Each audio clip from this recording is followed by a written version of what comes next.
Bonjour Pierre Herès, bienvenue sur le plateau de la matinale. Bonjour et merci. Producteur et réalisateur notamment de Vendée Virtuelle. Et c'est pour ceci qu'on vous a invité ce matin. Alors c'est toujours compliqué d'expliquer un peu de la réalité virtuelle quand on est simplement en train d'échanger. Donc on va avoir un petit peu des illustrations. C'est une sorte d'immersion dans notre histoire, c'est ça ?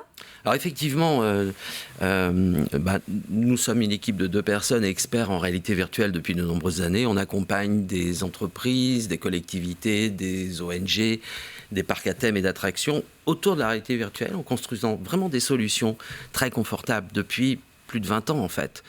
Et nous avons imaginé de créer une fresque historique qui met en scène les personnalités emblématiques de Vendée. Parce que nous avons 2 convictions en fait. La première, c'est que la réalité virtuelle était vraiment un outil pour la transmission et la compréhension des savoirs.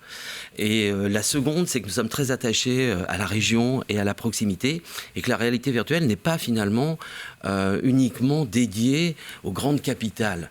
Et donc, c'est pour ça qu'on a créé cet événement et ces contenus historiques que nous allons présenter au Sables d'Olonne en avant-première du 1er juillet au 31 août sur le Remblai. Et ensuite, on souhaite l'apporter auprès des Vendéens en faisant de façon itinérante, une proposition en disant venez voir l'histoire comme vous ne l'avez jamais vue. C'était justement une de mes questions. C'est le genre de cours d'histoire idéal pour bien comprendre rapidement un petit peu ce qui se passe quand même sur notre territoire. Donc là, vous avez commencé à en parler. Ça va commencer par une initiation très grand public cet été. Mais après, donc, vous allez être amené à venir à la rencontre des Vendéens avec ce projet de Vendée Virtuelle. En fait, c'est l'idée de rendre la réalité virtuelle vraiment accessible. C'est très très simple. Il suffit d'un masque et d'un super contenu.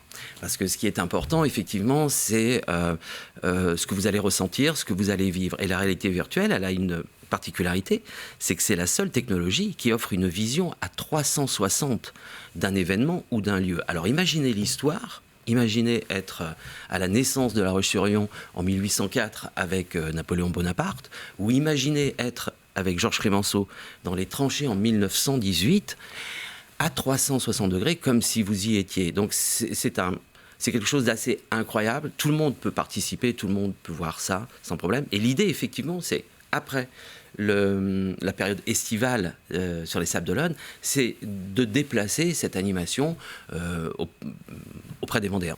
Alors rappelons un petit peu le principe effectivement de la réalité virtuelle. Vous avez pris justement, et c'est très bien, l'accessoire phare et indispensable, ce sont des lunettes. Donc on enfile ce casque, on ne bouge pas forcément, d'ailleurs on le voit sur la démonstration de votre vidéo, on s'assoit confortablement et là l'idée c'est en tournant vraiment de manière réelle, la tête, on va se balader dans le La Roche-sur-Yon du 19e, c'est ça ? C'est exactement ça. Nous, on tient, parce qu'on est très expérimenté sur la réalité virtuelle. Et on sait qu'il y a 2 choses très importantes. La première, c'est votre confort.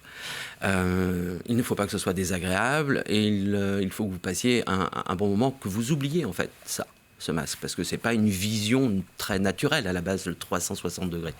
Donc il faut des contenus vraiment très adaptés et un confort. Donc c'est pour cela que nous, on a une billetterie qui vous permet de réserver un créneau de 20 minutes. Voilà.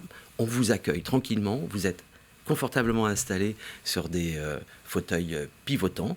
Et là, effectivement, le film, les événements, les 7 personnages qui vont vous guider à travers ces 5 siècles d'histoire, vous invitent à vous déplacer, à pivoter et à profiter d'une vue à 360 degrés.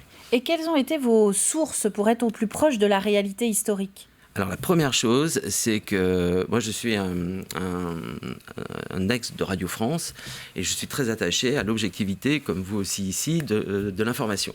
Donc le premier travail qu'on a fait avec Cécile Viardot, qui est la directrice artistique et aussi co-auteure des héros de l'histoire, on a fait un travail hyper minutieux sur les archives, des archives nationales mais aussi internationales, parce que nous avons des célébrités de Vendée dont on parle outre-Atlantique, par exemple. Et donc, on a fait en premier ce travail d'archives en disant est-ce que c'est intéressant de le présenter et qu'est-ce qu'on va raconter ?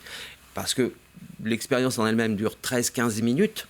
vraiment de contenu historique, donc on ne peut pas tout traiter. Et donc on a fait d'abord ce choix-là, c'est-à-dire l'objectivité et des archives vraiment officielles et reconnues. Quelles sont les étapes ? Est-ce que c'est comme ces livres où on choisit d'être le héros, on va de chapitre en chapitre selon son envie, ou est-ce qu'on se laisse guider et c'est vous qui nous emmenez sauter les étapes, les épisodes historiques choisis ? Ce sont les héros qui vous emmènent. Ils sont 7. D'une manière chronologique ? Pas du tout. Il y a de la passion, il y a de l'aventure. On parle aussi des arts.